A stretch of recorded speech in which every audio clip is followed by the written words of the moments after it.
But look at me. Look at me. I am pale and too frail to do anything in this wretched body of mine. I cannot do the things that I would want to do. I'm too weak, even to lift a bucket of water because I might hurt myself or even lose my life. What good is this life? What is the point of living if I have to live the rest of my life useless, invalid, and helpless? Is this the kind of life that God would want me to live? Is this the kind of life that I would want to live? No, this is not the kind of life or the kind of body that I would want to live for the rest of my life. Do you know that there are times that I dreamed that I was able to work and help provide for my family's needs?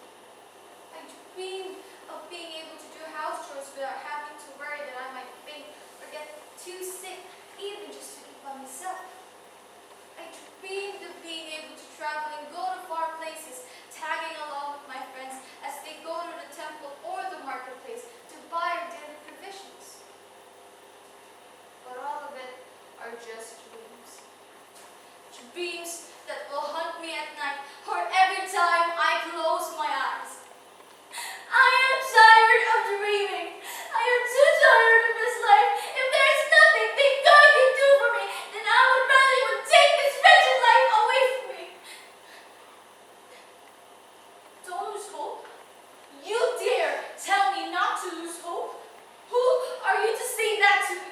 Do you even have any idea how desperate I am to be well from this issue of blood disease? Do you even have any idea how my family spent what is left in our fortune just to be able to heal me, to find a cure for such a disease? Don't lose hope. It would be so easy for you to say because you are not the ones who feels the pain and agony that comes along with the disease. You are not the ones who spend countless and sleepless nights tossing back and forth, wishing and praying that it would be my last night so that I could finally rest. I was there.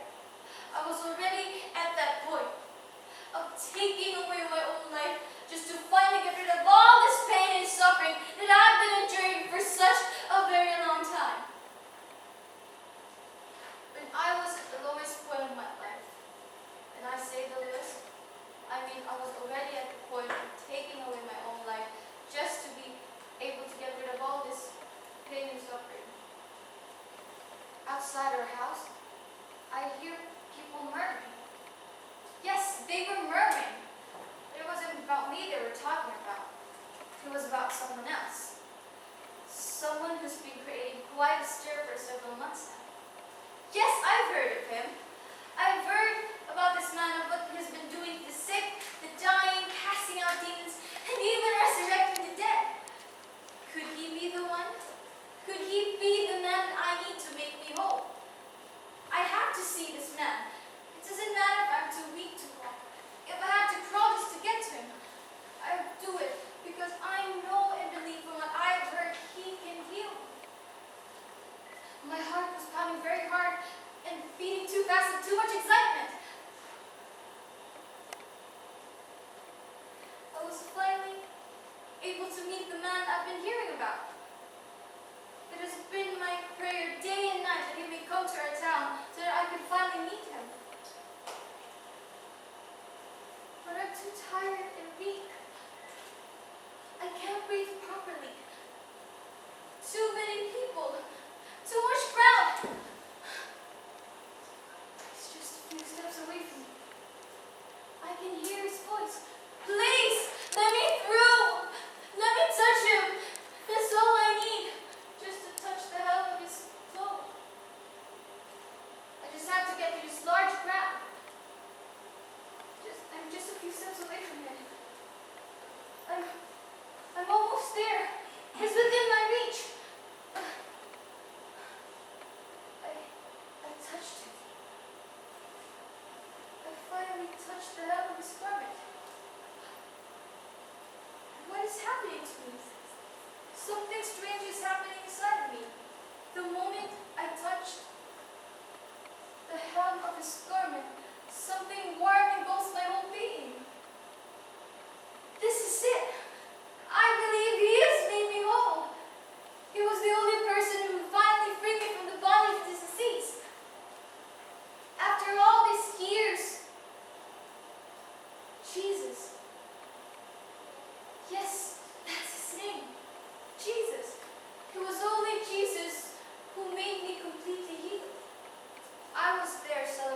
by myself when I heard him say, "Who touched me?"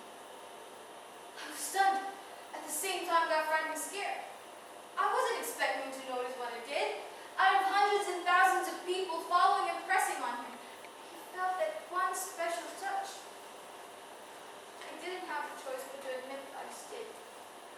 It didn't matter to me if he would get mad or scold at me for touching him. What was important for me is that I was finally made whole, and if I have to shout to the entire world that he has made me whole, then I would be willing to testify to the entire crowd that he has made me whole. However, upon admitting that it was me who touched him, he looked at me with a look that melted my heart. And in that look, I felt great compassion and love for such a wretched person as me. When he finally had spoken, he said to me, "Daughter, be of good comfort, your faith healed you." Upon hearing such loving and kind words, I finally realized what has healed me. Faith. Yes, it was my faith towards Jesus had made me completely healed. After saying those reassuring words, he left along with his crowd, and I was there, standing still and not being able to move. The feeling of disbelief has overwhelmed my heart and soul. One thing is sure as I watched him fade into far distance along with a huge crowd following and pressing on him. I am free. Yes, I am finally free, not just from my disease, but from the bondage of sin, since Christ has set me free.